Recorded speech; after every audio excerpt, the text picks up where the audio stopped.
Meve rode slowly, her surroundings interesting to her, her ears keen to take in the cacophony of sounds. The sharp whistle of wind rushing past towering peaks, the squeak of wagon wheels rolling over frozen snow, and the roar of beasts. What the... I dare not venture a guess. Gabor scratched his chin. An ice troll. Or one of them Barbie-Gazer bejabbers. These beasts, are they tame? As the dragon? Not in your life. Fierce horsens, every last one of them. Spring cleaning year past, one near bit my arm clear off. The Queen's brow rose in a silent inquiry. All right. You don't quite ken the context. Each spring, with the melting of the snows, a good bit of that filth comes out the ground. That's when Brouver Hoog summons all dwarves for spring cleaning. We cut down as much of the filth as we can, and that means relative calm the rest of the year. Out of the corner of her eye, Meve noted a dark shape darting between rock formations. Calmly, she drew her sword and brandished it a time or two to warm up her stiff arms. Seems it is our lot to assist you with this cleaning. Lyrians, arms at the ready. Prepare to fight!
Stop standing around like corns on a toe! Get to work!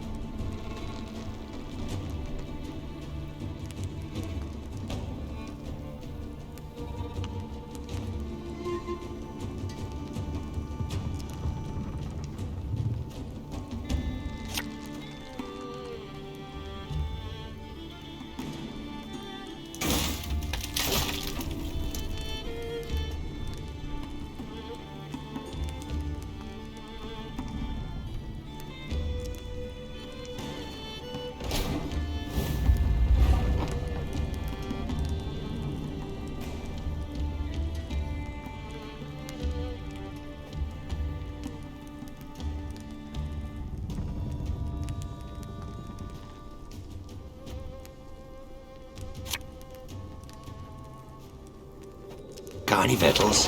Hungry like a wolf, I am.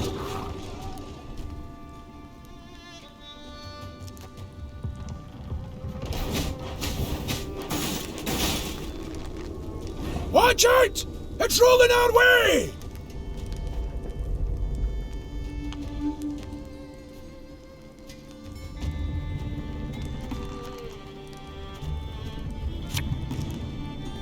You mad? Don't shake that!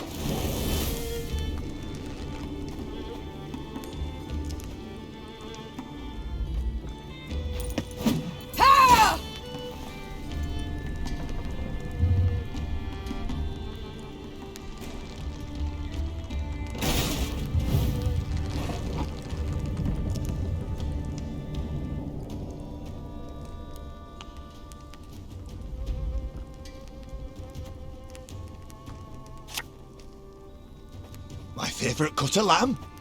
The shank.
Your Grace, be careful.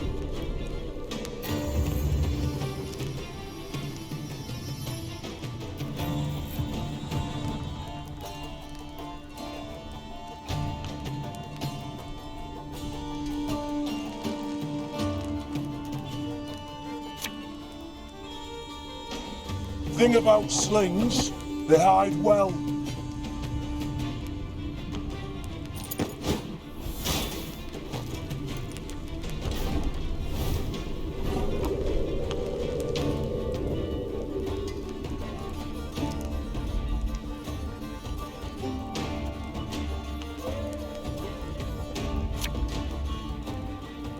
Hey?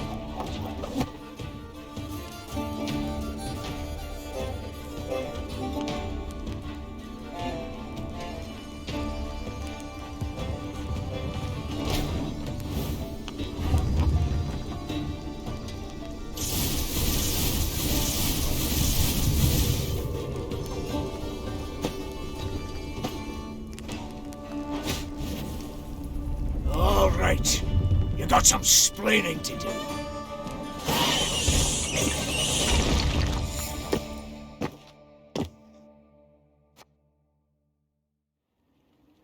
As the wails of speared Shaelmaars died down, the crowd of Mahakaman infantry parted.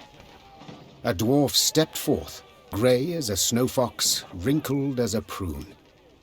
He walked with difficulty, supporting himself on a battle-axe, its two heads dripping blood. This would be our Elder-in-Chief, Brouver Hoog. And who might your guests be, Gabor? Maeve, Queen of Lyria and Rivia, and her associates in court. My regards, Elder. I come... You come for something. Coin's my first wager. Fighting bodies my second. Well, what is it you want? I'm on in the years, aye, but I'm not gone dotty. Tja, you menfolk. You got to fall on hard times to remember us dwarves. I've come with a design in mind, I cannot deny. But hear me out and you shall see. She's armed! Gabor! Why the devil did you let her in here like that? And without a sack o'er her head! She has the leaden ring, Elder. A gift from a king. From Demavend, lassie, I ken that already. Trust a man, give him something of value, and he'll go and give it away as easy as a street whore gives away nubs. It's a good thing he didn't pawn it. Sons of humans. I've travelled far to see you. Hear me out, I beg you. Let it be my loss. Go on, heave her away. Nilfgaard has overrun my realms. It has overrun Edirn. The Blackclads are at the foot of Mahakam. They will seek to overrun your land sooner or later as well. We must act. We must react together, while there is still time. Time? What do you ken of time, lass? Got how many summers to you? 40, maybe? Had you grown up amongst dwarven folk, at your age you'd be learning to crochet dolls. No more than that. I've seen 400 summers come and go. And I've been elder for 200. And you know what I've learned in that time? That meddling in your idiot scraps doesn't ever bring any good. Now, on a normal day, I'd have you all thrown clear out of this land I love. But you've the leaden ring, and that grants you the right to hospitality. And here, in Mahakam, Laws and rights are sacred. You may stay in the pass long as you wish. Young Zigrin'll serve as your guide. And once you've tired of the mountains, well, you ken the way down into the valleys. I bid you farewell. My Lord Elder, with all due respect, we came to your aid. We smote the beasts with you, yet... And who the demons is this one? Count Reynard Odo. Ho ho, Odo, Lodo, Bodo! Now, you listen and listen well. We didn't ask for aid, and you know why? 'Cause I've my dignity. Not like some. Mates and wenches! Spring cleaning's done, beast culling's over. Mount Carbon beckons us home. Follow me!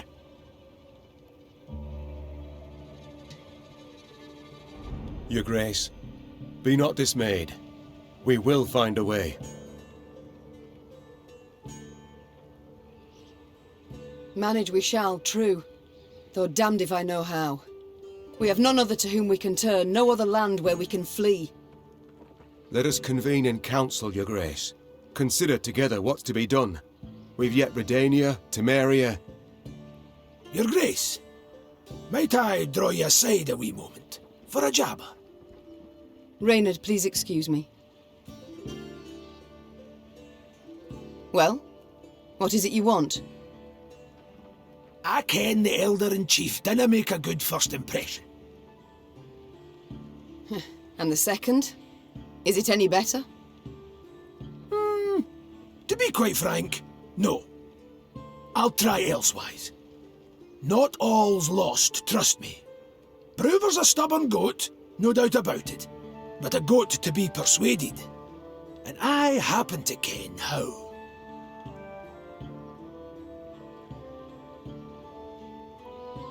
The selfless impulse to help? I don't believe it exists. So before you describe how you aim to aid me, be kind enough to explain why you wish to do so. Unsolicited, mind you, and clearly against your elder's wishes. A query of my own to answer yours. Do you ken when Brouver Hoog last strode down the mountains into your lowlands? I know not. While King Sambuc sat on the throne? Point of fact, never. Hoog was born here and he'll die here, like most Mahakaman dwarves. Whereas I'm a frequent visitor in your human lands. Been an emissary to royal courts, trade guilds, mummers' troops, and I've eyes. I can see all the rubbish goes on between yous. Nilfgaard's insatiable. The Blackclads will not stop till they've put the whole continent neath their boot. From Ophir in the south to the Dragon Mountains in the north. Gods forbid they grip all the Nordlings' realms in their vice. 'Cause then we'll have their hordes all round, controlling all the trade routes, supply lines, diversions even. And then they'll control terms and prices. Ooh. We dwarves have never been on a lead, let alone a short one. So, in short, we'll all be better off with the Blackclads back across the Yaruga. And I've seen your grace. Seen you in battle. You've brawn and bite, and with the right support, you can drive them back. I ken that well. Very well, I'm all ears. What must we do to spur Brouverhoog to aid us? I might start with the thorn in our side that are beasts. A bigger thorn than most expect. See, in our never-ending search for gold, we dug deep, too deep, and reached abysses where monsters are born, or however they come to be. Soon as it turns a bit warmer, they crawl out to feed, and there's more every year. What you saw there, the spring cleaning, that's just light yearly upkeep. It dinna go at the source of the blight. Every spring we cull enough so we can live and trade and mine normal-like. But there are corridors in the upper valleys midst the peaks, where more lie waiting to pounce. So many, there's settlements that have done been abandoned. I still fail to see how this relates to myself and Brouver. Your Majesty, slay the beasts down to their last, and you'll win the hearts of the clans. All of them. And with the clans behind you, why, the Elder'll have no choice. He'll bend an ear, treat you serious. You got two sites through which beasts swarm in great numbers. There's Davor's Abyss, and an abandoned underground settlement called Burr's Rump. Destroy those, collapse the corridors, problem solved.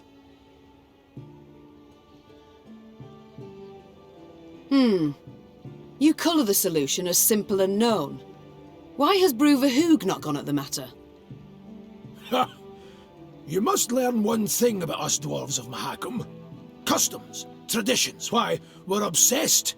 Goes thrice for Brouver. The Elder deliberates weeks on end, and that's in considering if we shouldn't wear suspenders, because they might be through outside, and should thus be forbidden. We've a set of laws, the Four Dwarves Codex. One of its tenets says, dare ye not close a corridor once oped. So, no self-respecting dwarf can, nor will do it. But you're free out with. The laws dinna apply. You've a free hand in sealing the corridors from which the beasts come. Collapse them, flood them, I dinna ken, but solve the grief once and for all. And this, 'twould suffice. I believe it would. But find you other ways to win the heart of a clan or Brouver himself. Do so. Can he bring no harm? All this sounds rather toilsome, yet I do favour this to losing another moon seeking out a court where we would at first be welcomed, only later to hear another rebuke. You've my gratitude, Gabor. You've shown me a way. Very well. Let us think on these beasts. See what's to be done.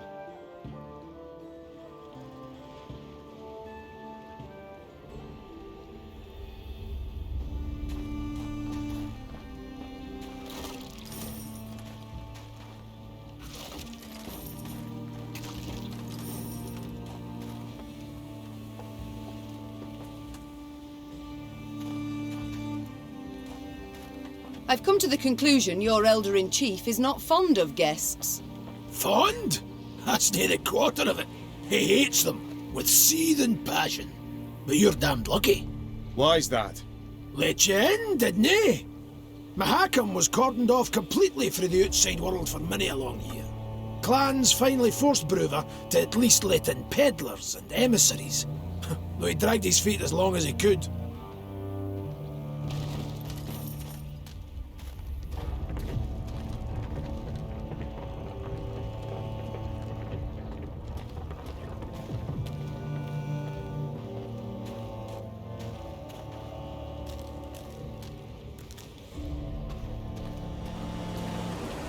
Quiet, wench! Or you'll scare the fish off. Crevens! Trout was already nipping at the bait. Then you came along and frightened it off. Duvel Scheisse! Duvel Scheisse!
I smell a leak.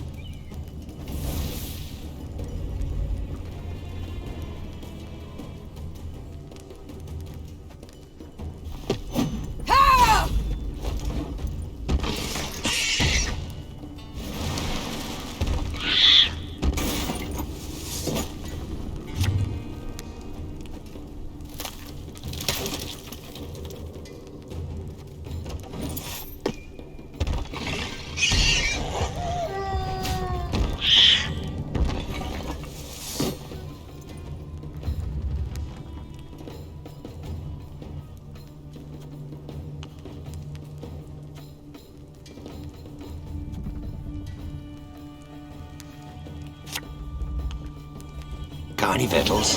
Hungry like a wolf, I am.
You can try to win them all, but you won't.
We'll catch 'em all!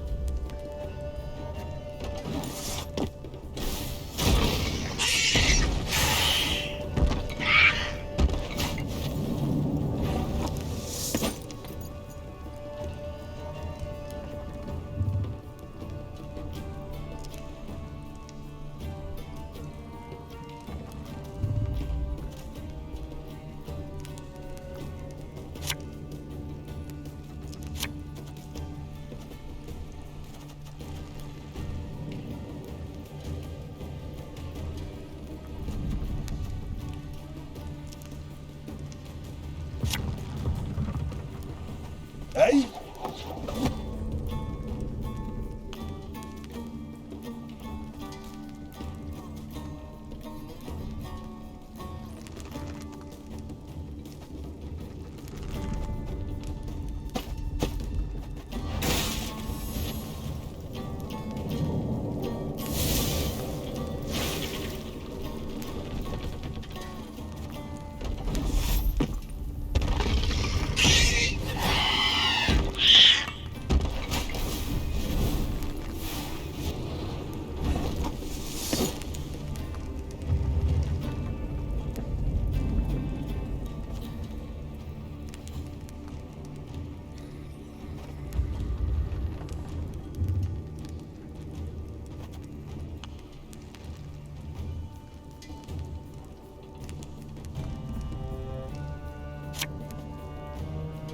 got a death wish?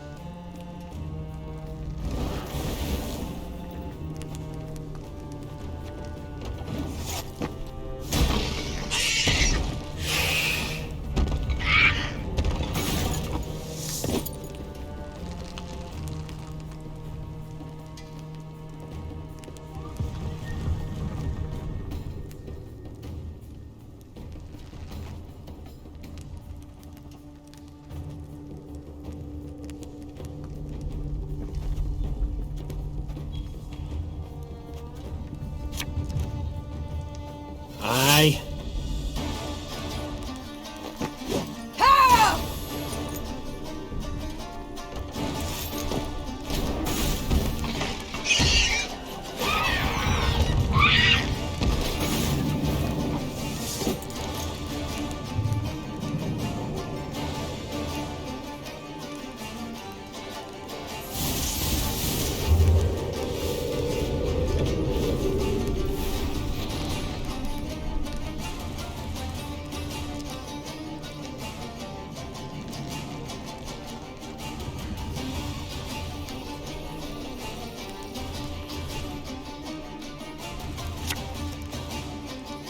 Ever have a stone knock out one of your teeth?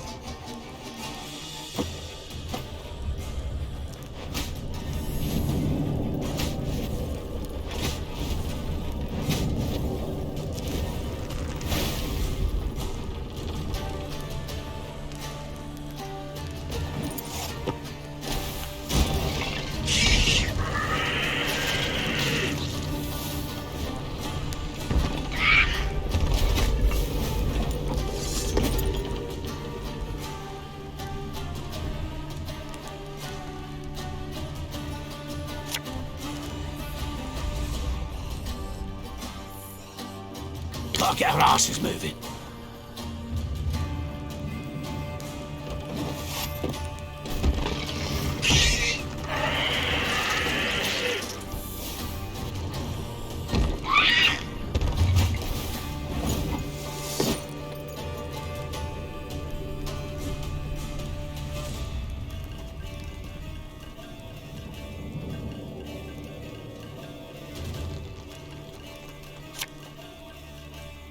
Have it the white of an eye from half a league away.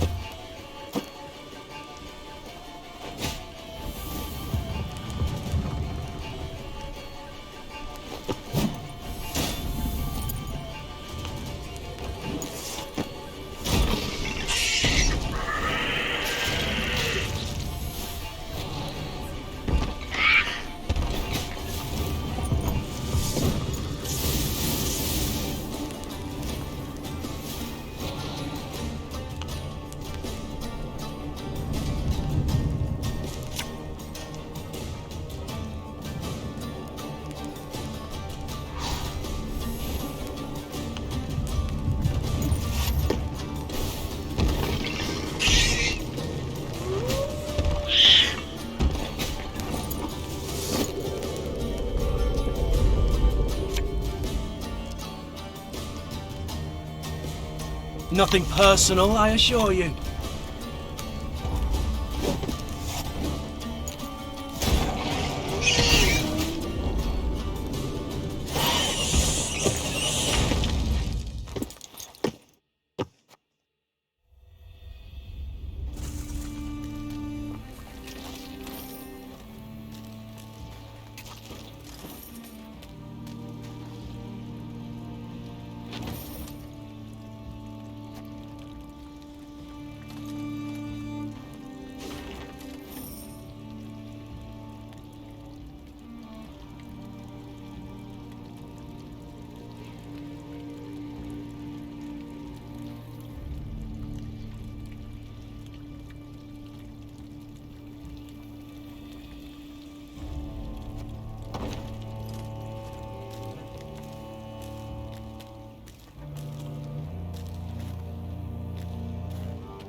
The dwarves are demanding a pretty sum, but their steel's worthy of any crown.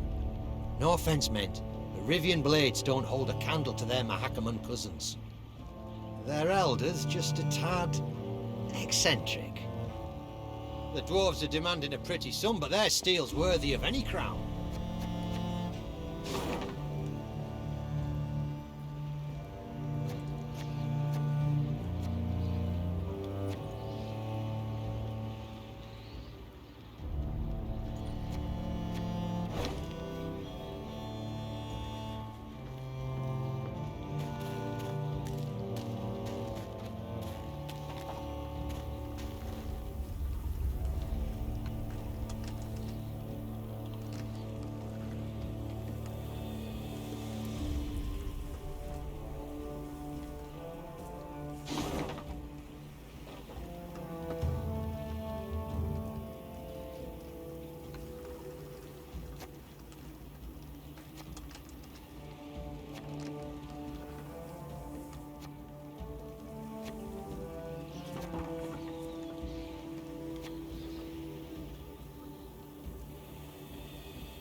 Meave noted a crowd of dwarves. They were several dozen, many holding baskets brimming with dried sausages, soft, puffy pretzels, and jugs of frothy beer. What is this gathering? She asked Gabor. These folk, they're the parents of youngsters who are to return today from their Drekthag. Gabor proceeded to explain that the Drekthag was a trek upon which the local dwarves would embark when they reached maturity. During this year-long voyage, young folk would taste of life beyond their home. Yet if they failed to return on time, they would be stripped of all rights and privileges accorded to Mahakam's natives. See, in recent years, young folks' blood's been boiling on account of the strict laws in force here. Gabor added. So, we send them out. Let them taste life in the lowlands. Once they've learned for themselves what it's like to live among humans, they come back and ain't likely to complain. Customarily, only a few dwarves ever decided to remain in the valleys for good. That year, however, was different. Deadline's the Mora, and 40 Drekthagers still haven't returned. Their parents now worried if some misfortune had not befallen them. The Mahakaman Guard had sent out patrols to the near reaches of the valleys. They returned not having seen anything distressing, while the humans living at the foot of the massif had been largely unwilling to talk.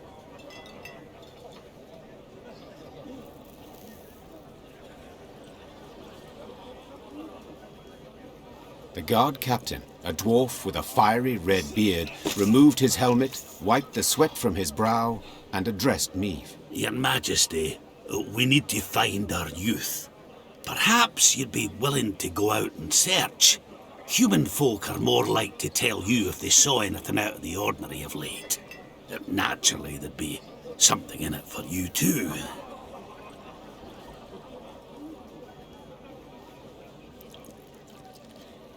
One could say I myself have lost a son, Meve gripped the captain's hand firmly. and I know well the pain that comes.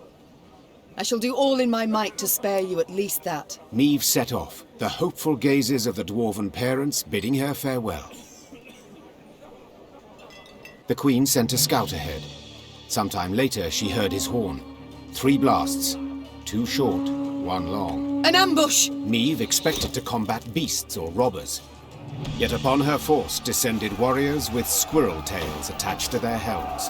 Scoia'tael.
Scoia'tael! Don't let them escape! You shall taste of your own medicine.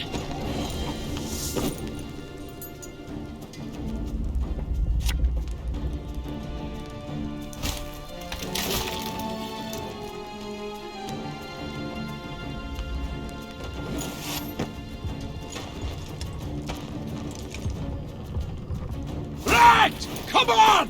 Who's fast?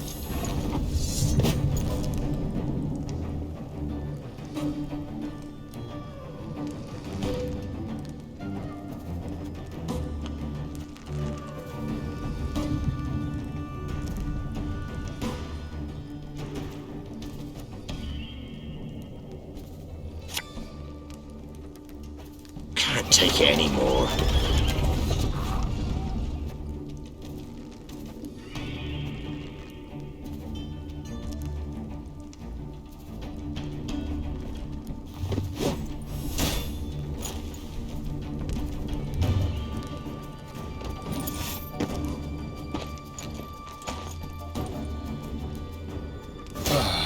Got a hearty hankering for Gwent.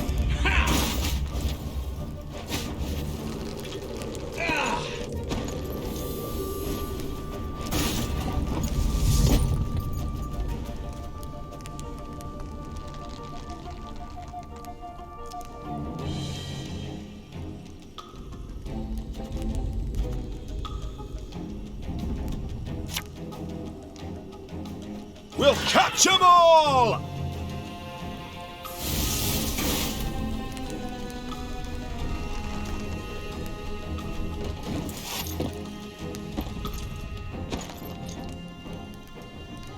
I shall not fail!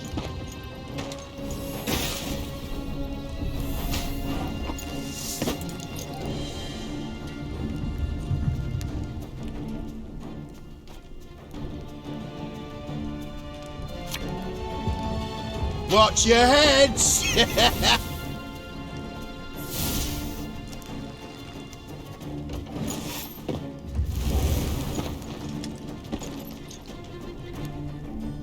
Oh my.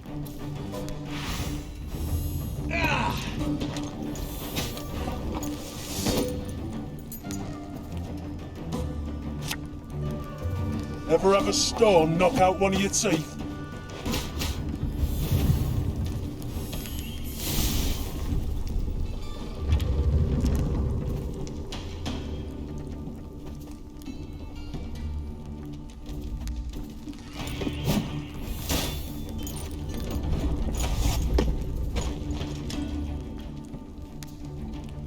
if anyone's got any hooch left.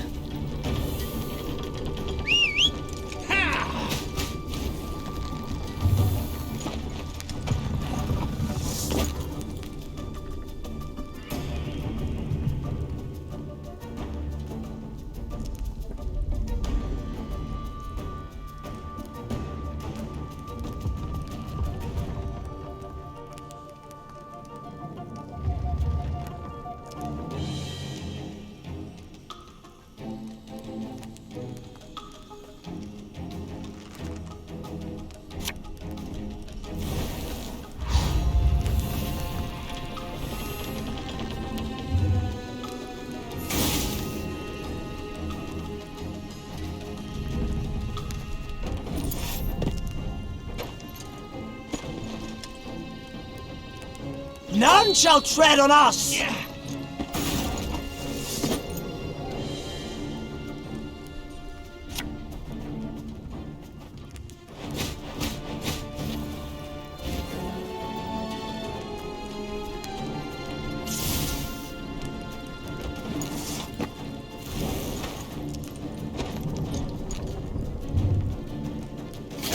They used tired my tongue about that.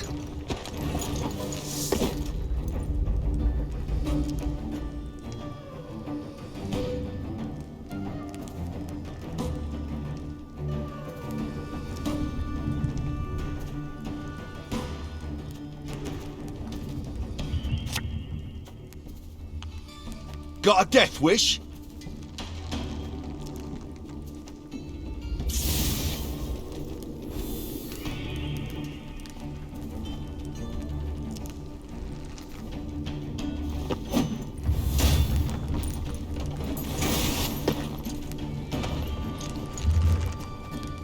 Elven Blarney.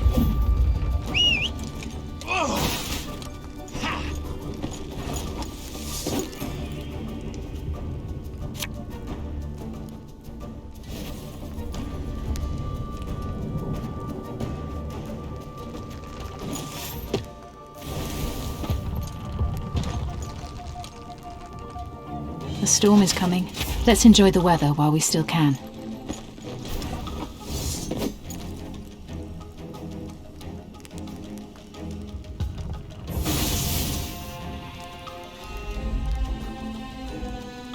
Have it the white of an eye from half a league away.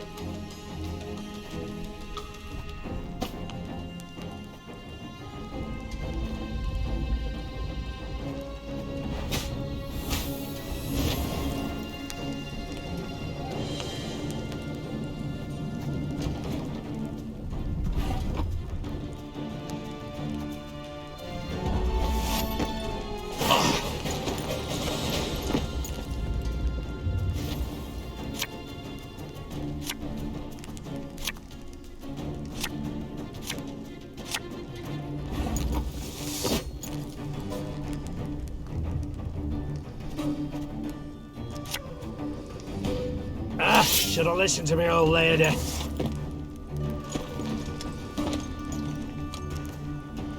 Now we will see who is weak!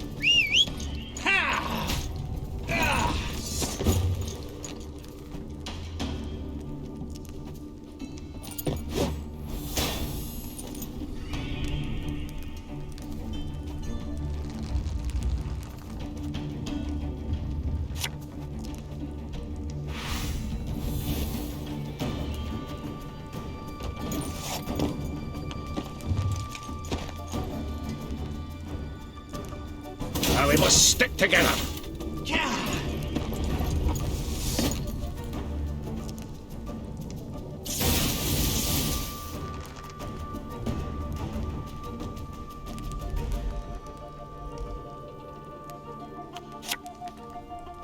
And just when you thought things were about to get dull.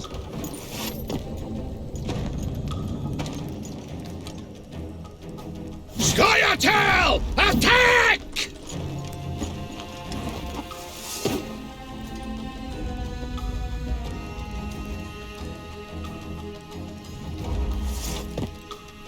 They're so young. No wonder they were easily manipulated.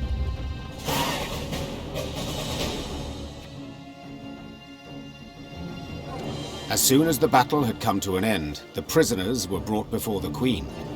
All, without exception, were dwarves, and all looked to be youthful dwarves. Mystery solved, muttered Meave. In fact, these were the Missing Drekthagers. Instead of returning home, they had enlisted with guerrillas fighting for non-human rights. But what had prompted so drastic a decision? I was impatient. Wanted badly to turn 50. I couldn't wait to see human cities. Vitsima, Tretagor, Novigrad. Said one of the dwarven prisoners while pressing a bandage to a bleeding wound. And you know the welcome that awaited me there. I was spit upon and called names. I saw ghettos, massacres. And how was I to go back to the mines after that?